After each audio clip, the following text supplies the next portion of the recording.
The conflict between Israel and Palestine is a complex and long-standing one, with roots dating back to the late 19th century. The conflict has been marked by periods of violence and instability, as well as periods of relative peace and cooperation. One of the main sources of conflict is the competing claims to the land of Israel-Palestine.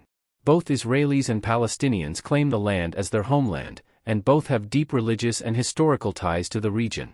This has made it difficult to find a compromise that is acceptable to both sides. Another major source of conflict is the issue of refugees. In 1948, hundreds of thousands of Palestinians were displaced from their homes as a result of the creation of the State of Israel. These refugees and their descendants have lived in camps in neighboring countries for decades, and many still hope to return to their homes in Israel.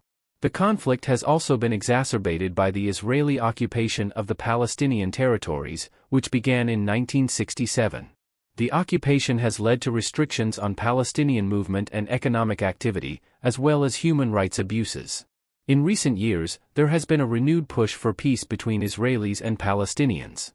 However, the two sides remain deeply divided on key issues, such as the status of Jerusalem and the right of return for Palestinian refugees. Here is a summary of some of the major events that have taken place in the conflict in recent years. In 2014, there was a major escalation in violence between Israel and Hamas, the militant group that controls the Gaza Strip. The conflict lasted for 50 days and resulted in the deaths of over 2,000 Palestinians and 70 Israelis. In 2015, there was a wave of Palestinian knife and gun attacks against Israelis.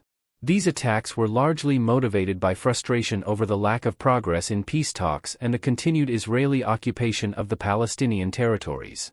In 2017, the United States recognized Jerusalem as the capital of Israel and moved its embassy to the city. This decision was widely condemned by Palestinians and other Arab countries, who saw it as a blow to the peace process. In 2018, the Trump administration released its long-awaited peace plan for the Middle East. The plan was widely rejected by Palestinians, who said it was heavily biased in favor of Israel. The conflict between Israel and Palestine remains one of the most intractable conflicts in the world. There is no easy solution, and the prospects for a lasting peace remain uncertain.